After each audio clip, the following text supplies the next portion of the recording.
Happy Monday morning, everybody. I am back with my weekly Monday morning marketing and coffee, and today we're going to talk about content and the right type of content to publish on your website. So we all need content for our website, for our social media pages, and a lot of times we get into this groove and then all of a sudden we hit a roadblock and we don't know what we should be publishing, or we run out of ideas. And the number one solution to that is to create a content calendar weeks in advance so that you don't ever hit that writer's block or idea block, and you can kind of keep the ideas flowing. Another handy tip is when you're keep a notepad or keep an app on your phone that you can jot down ideas as you're kind of out and about in your day, and you can add them to your content calendar later. So what are the three types of content that you should be publishing on your website and your social media page?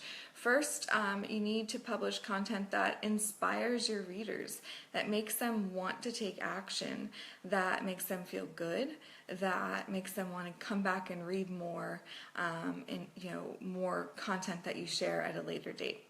The second is, share something that makes them smile. People want to smile. They want to feel good. They want what they're reading to be enjoyable and not kind of, suck their happiness out of their day.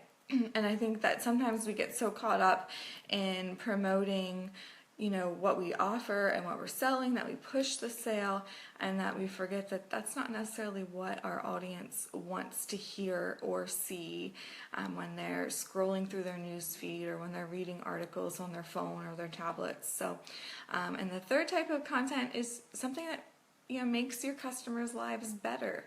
It doesn't necessarily always have to be about what you sell, what product you offer. It can also be about something that's going on in their lives. Do you have an answer to a common problem in your audience's life? It's the key to successful content is really figuring out what your audience likes to read about and sharing that type of content 90% of the time, and only sharing sales copy or pushing sales 10% of the time to keep your audience engaged, interested, and coming back to your website or your social media page. So if you have any questions about content, make sure you drop them in the comments below. I hope you have a great holiday, and that you enjoy your time off with your friends and family.